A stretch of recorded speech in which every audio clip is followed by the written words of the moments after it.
Welcome to Wednesday's broadcast. Thank you for being here as always. What a windy day it has been, a prelude of things to come.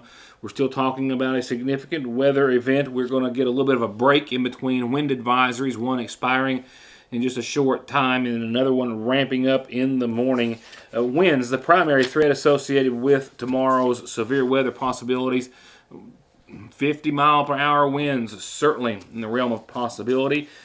Rain, heavy at times, possibly as well. The severe weather threat considered to be marginal for all of the viewing area and eastern Kentucky. I'll outline it in more detail in just a few moments. And just when we get out of that to clear up for your weekend, another possibly significant rain event over the course of a few days, 2 or 3 next week. So, yeah, rain.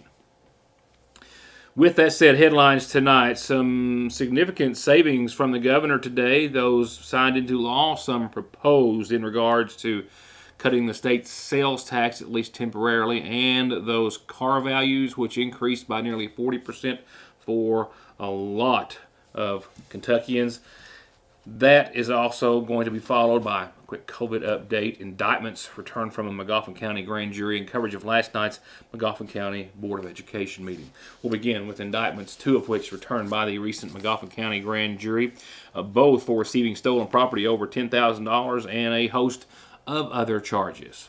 In a follow-up from the report on the incident that I already aired, 26-year-old Ronald Puckett of Sagersville was indicted on a laundry list of charges: 6 counts of wanton endangerment in the first degree of a police officer, 2 counts of wanton endangerment in the first degree for 2 other individuals, fleeing and evading police in the first degree in a motor vehicle, receiving stolen property over $1,000, tampering with physical evidence, resisting arrest, menacing, and being a persistent felony offender in the second degree, which means he has at least 1 prior felony on his record. This goes back to December the 26th, the day after this past Christmas, where local authorities, the deputies, the sheriff's department, investigating a stolen cell phone that he had taken from, I believe it was a family member. They went to his house. While he was not there, they left, leaving 1 officer behind. He returned, I believe it was, saw the officer, threw the cell phone out, and then fled in his vehicle. Then returned to the house sometime later while authorities were awaiting his arrival. That's when he refused to stop, pointed his car in the direction of deputies, nearly hitting at least one of the officers, who had to jump from the path of the vehicle to avoid the collision, and I believe as well nearly striking several other officers during the course of the event. Deputies and the state police were finally able to use their vehicles and their weapons, I believe it was, to stop the vehicle and take him into custody. The second of the 2 indictments is that of 38-year-old Sanford Lethco, most recently with a Sevierville, Tennessee address. You may recall this case. It involved a stolen RV, a Class A, I believe, stolen out of Tennessee, discovered here off of Burning Fork back on December the 6th, just several weeks ago. The motorhome reported stolen out of Tennessee was stuck in the ditch on Jim Arnett Branch, and that was when Lethco was arrested. The sheriff's department deputy at Jordan Osborne was on patrol in that area when he observed the big Class A in the ditch with an expired Tennessee registration plate. Lethco identified himself as the driver, saying he just purchased the motorhome for about $20,000, but he had no proof of doing so. When the officer ran the information, police found that Lethco not only had a DUI suspended license, but that the motorhome had been reported stolen out of Knoxville some time prior. Lethco was also found with some drug paraphernalia, empty needles in his pocket, and was taken to the Big Sandy jail. And now indicted on receiving stolen property over $10,000, driving on a DUI suspended license, no insurance, and possession of drug paraphernalia.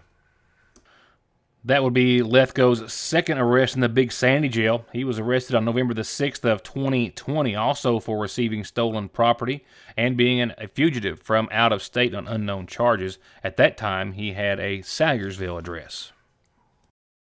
Now, before we hear of our COVID update from the governor and that on a state level, the governor today making other news, saying that the state was doing all it could to help Kentuckians financially on a couple of different fronts. Our sales tax and vehicle tax rates.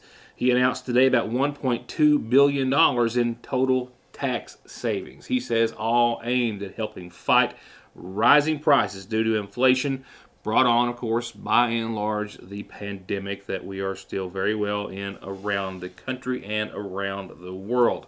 And in an effort to try to alleviate some of that pressure and pain for Kentuckians, the governor said he'd simply had enough, as he thought everyone else had as well, announcing today that he is providing immediate vehicle property tax relief and a proposed temporary drop in our state's sales tax. We've all had enough, and that is why today I'm providing relief on vehicle property taxes. And along with Representative Angie Hatton, we are proposing a temporary 1% drop in Kentucky sales tax. Under our proposal, Kentuckians will see tax relief of approximately $1.2 billion, of which $873 million is directly related to sales tax savings, and $340 million is from the reduction in vehicle property taxes. This will also benefit people in every income bracket and ensure that folks that are struggling to get what they need can continue, while others that are spending and helping to continue to grow our economy can do so. First, to immediately stop an increase in vehicle property taxes caused by soaring used car values, I'm signing an executive order that will result in savings for Kentuckians by stopping an increase in vehicle property taxes, which in Kentucky rose nearly 40% last year. In simple terms, under this order that I'm going to sign right here in just a second, Kentuckians will pay a similar amount that they did last year. If they own the same vehicle and it's in the same condition and they're living in the same county, they will not pay taxes on the inflated value. The property valuation for the average motor vehicle in Kentucky rose from $8,006 to $11,162 in just 1 year. That abrupt change warrants today's action. Now, in asking why this action is being taken today, I will tell you that under Kentucky law, it's my belief that the General Assembly is the one that sets tax policy, is the one that sets how you determine tax policy on motor vehicles and other things.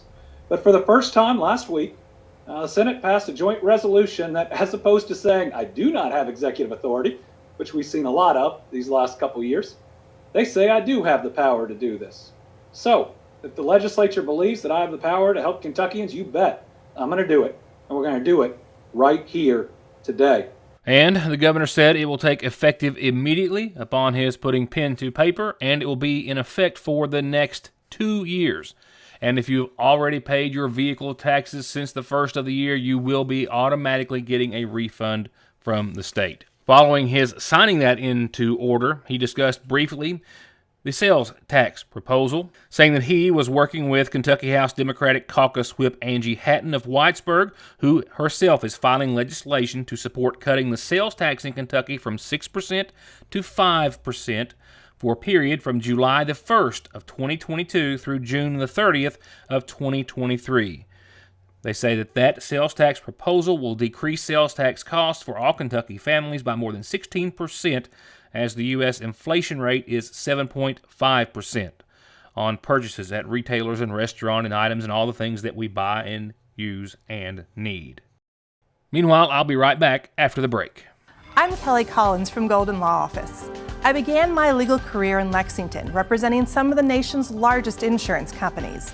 This experience provided me with the inside knowledge as to how the insurance company will prepare to defend your case. I'm now taking that knowledge and returning to my hometown in eastern Kentucky to help those hurt through no fault of their own. If you or a family member have been injured in an auto or truck accident, call Golden Law Office today. My name is Tony Allen, and I'm a candidate for Mcguffin County Clerk.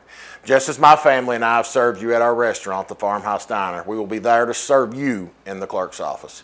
You will be greeted with a smile. The office will be organized, neat, inviting, and we will do all we can to help everyone, regardless of your party, last name, or how you vote.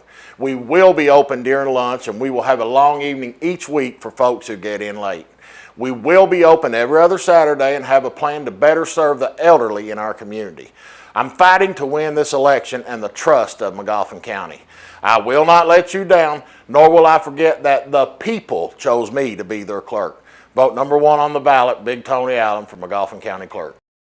Not everything has changed over the years. Frazier's Prater Drugstore is still your most trusted pharmacy, where you can get your prescription brought to you curbside or make your way to the counter for a snack, lunch, or an incredibly sweet treat. And check out Strings and Things inside the shack, the Radio Shack, musical instruments, guns, ammo, electronics, and more. It's as wonderfully unique of a shopping experience as is the selection at Frazier's Prater Drugstore in downtown Salyersville. Parkway Pharmacy, as always, promises the quickest service with the very best care and prices, and to always have someone there to talk to when you have a question. With 3 pharmacists, curbside, drive-through, and call-ahead service. Parkway Pharmacy in Salyersville, 349-4400. Where you can always talk to a pharmacist when you need one. Whether the new year brings you new dreams or you're working towards the same ones, let Salyersville National Bank help you build, bank, or save for them. Salyersville National has been helping dreams come true since 1902. Give them a call at the main location, 349-3131, or the branch, 6121. Up next, a quick COVID update before we go on to your calendar and other headlines. This in from the state. Another day where we've got over 30 deaths to confirm. New cases at around 5,000, exactly 5,116 to report today. Still an improving trend and number, as is our positivity rate, which for the state as a whole was down to 16.19%. New cases and the positivity rate and all other factors, with the exception of our death rate, for the most part, continuing to decline. Well, we've got one, maybe 2 more friends. We're not in that group, but out of the red in Kentucky, like to be their friend. So hopefully more oranges, more yellow, and a lot of green will someday start to show up. Your state incident rate map still shows, by and large, a lot of Kentucky counties well over 100, but a lot of Kentucky counties as well still on the decline. Mcguffin County fell from 148 yesterday to 104, still over 100. Johnson County exactly where they were yesterday at 59.9. New cases today reported from the Mcguffin County Health Department continue along the same pattern that we've been on this week. We had 0 for the weekend, either day. Monday 14, yesterday 20, today's 22 cases puts us at 56 and counting for the week, far ahead of where we have been for the past many, many weeks. 22 new cases reported from the health department today, 7 of those in children. Now, here's what's happening next on tonight's Mcguffin Farm Bureau calendar. An important reminder, it happens every year. Forest fire hazard season takes effect February the 15th through April the 30th. We've already seen a number of forest fires here in Mcguffin and neighboring counties. We have seen wind advisories. We're in one right now. We'll be tomorrow. Terrible conditions for any type of forest fire to develop. So remember, while there's essentially no burning allowed, between 6 a.m. and 6 p.m., really no burning at all at this time is really good advice, and I believe being announced by some counties. The Mcguffin County Senior Citizens is having commodities tomorrow from 11 till 2:30. If you've got a little time and you can go help them, it's one of the best things you could do with that time. So please join them tomorrow.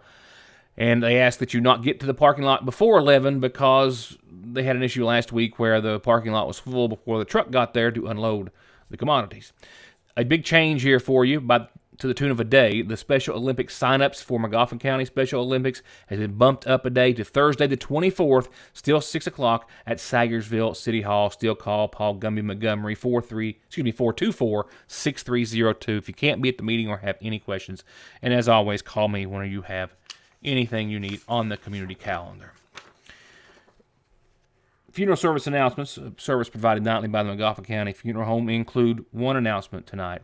Kentucky State Police is yet to formally announce or release the name of the individual involved in a trooper-related shooting earlier this week in Mcguffin County. However, services are being arranged at this time for 39-year-old Brandon Dickinson of Lacey Creek, who passed away on Monday of this week at his home. We only know that services are being arranged by his family at this time and to be announced soon through the Sagersville Funeral Home.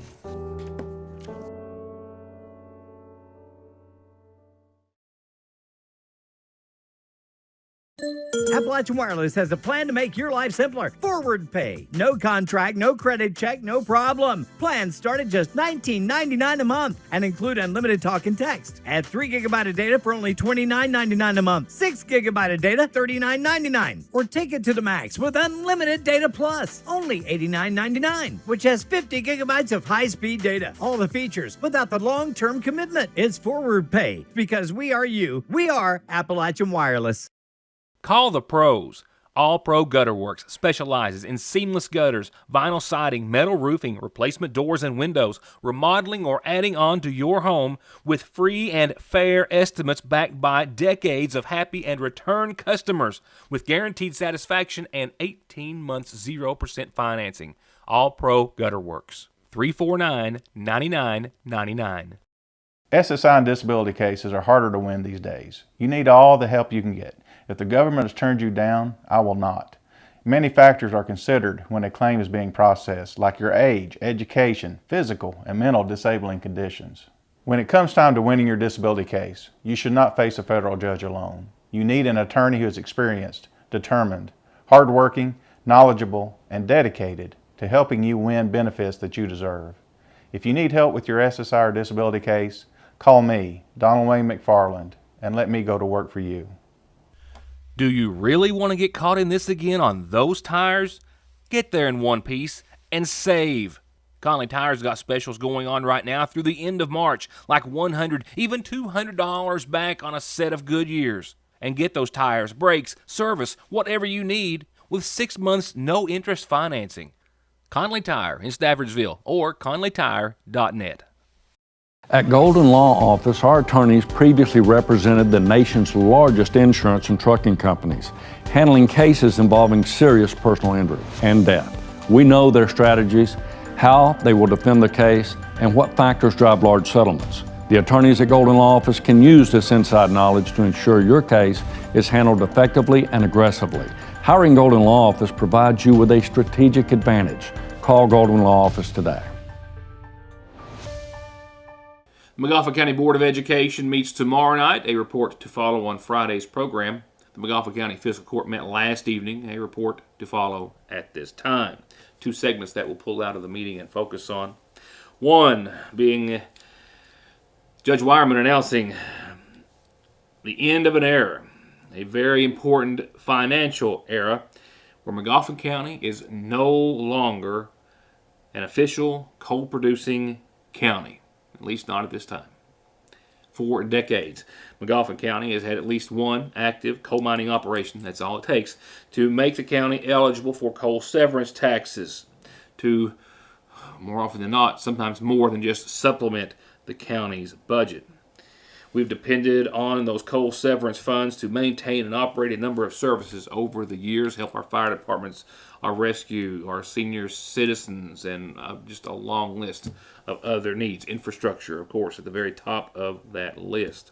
We've seen coal severance funds hit over the $1 million mark per year for Mcguffin County. That's been a long time. 5-6 years ago, it was in the hundreds of thousands, maybe 500,000-600,000.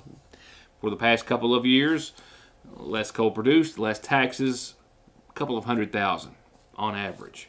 Now that number is going to be cut in half. We no longer get the quarterly coal severance payments. We've been getting anywhere from 18, 19, 20,000 up to what, 34, 35 a quarter. And the receipts across the state are up, and which would have meant we'd have got probably even more. But now that we're a non-producer, we get zero. So that's a significant hit to our budget.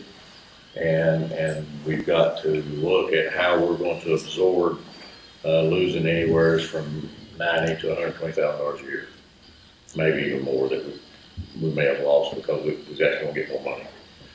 In the past budgets, we already moved about $125,000 out of expenses that was along with the community center into the general fund. We still get some monies from mineral severance, but what's that run? Bill's about 19, 20 a quarter, somewhere through there. So we'll still have some money coming in, but it's not going to be what it was. Hearing some rumors, there may be a coal mine going in a couple of places. Let's pray they do. And let's get back on that producer list because there's single line item money we still get every quarter.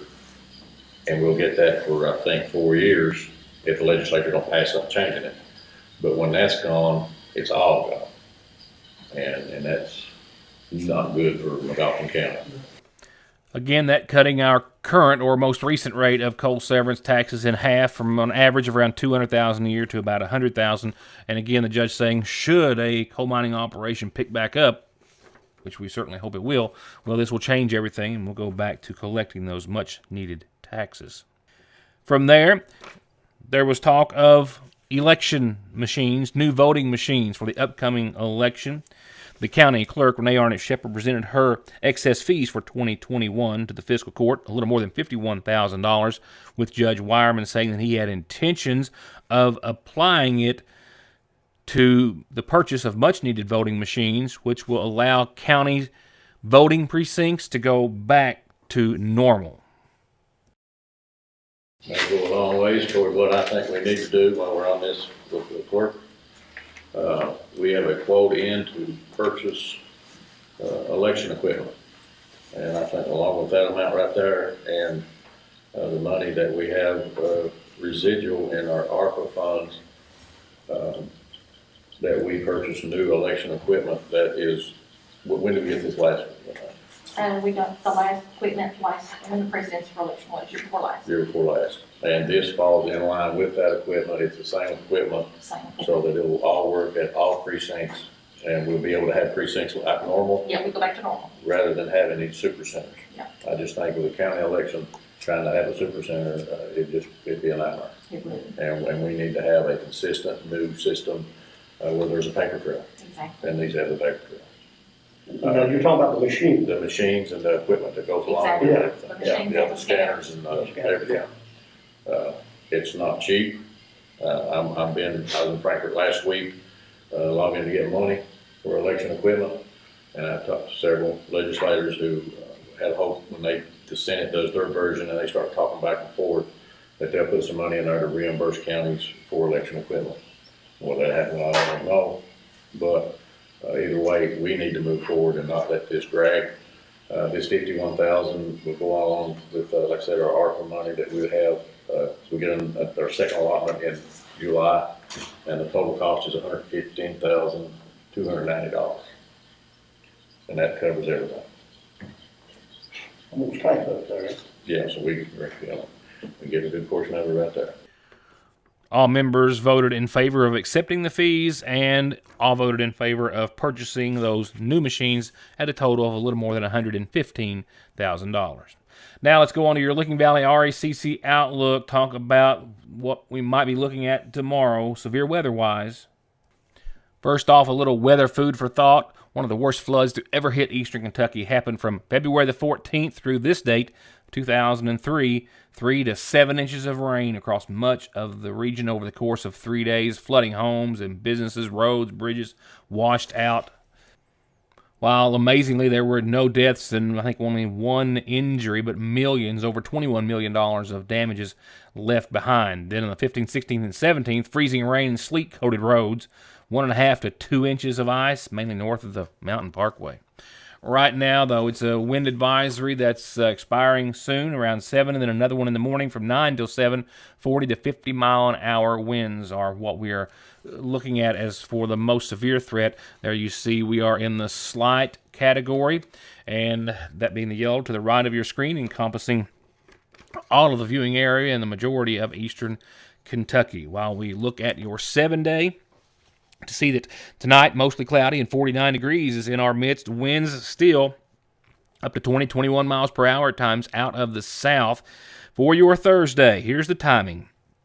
Chance of rain before noon, showers likely thereafter, maybe possibly some thunderstorms after 1 o'clock. We'll hit 67 degrees tomorrow, and we'll see winds 38 to 40 during the afternoon tomorrow. Winds do not die down tomorrow night. Rain, showers, the possibility continues, and winds crank up to close to 50 miles per hour by tomorrow night. We're talking right now new rainfall amounts on average, maybe a half an inch during the day, a little more to add to that tomorrow night, and little or no snow accumulation expected on the back end of your Thursday, as we see temperatures finally hit around 29 degrees Thursday night. But it's going to be a blustery one tomorrow, to say the very least, and you will need to keep a close eye on your weather throughout the entirety of your Thursday. And just like that, it's gone for the most part. I mean, flurries maybe for the first half of your Friday, but skies will clear rather slowly. I think you'll even see a little sunshine, and then the cold air rolls in behind all of this, and we'll lop 30 degrees off of daytime highs from tomorrow into your Friday. 67 tomorrow, 36 for your Friday. We rebound pretty nicely for the weekend at 46 and sunny. For your Saturday, clear skies that night. Sunday, warmer still, back to 60 degrees, sunny, clear, and calm, and no winds to go along with it. So that's a good thing. It's been a bad bunch of hair days here as of late. So 46 and sunny on your Saturday, and again, as the graphic finally catches up, 60 and sunny on your Sunday. Slight chances of rain on Monday, mostly sunny and 65, but Tuesday and Wednesday and Thursday could be a pretty significant rain event just around the corner. More on that to come, certainly throughout the week and the first of next. And that's going to wrap it up for tonight. Hope you have your edition of the Salyersville Independent before I see you back here tomorrow evening, or at least soon thereafter. Probably talk about it some. Enjoy the rest of your Wednesday. I am off to catch the final home game of the season for the boys team tonight. Can you believe that? District tournament action all week long, all next week, so there's something to look forward to. I'll have highlights for you from there, hosting a Floyd Central on tomorrow's program, in addition to a lot of other news you'll only see here. Thank you for watching, and have a good night.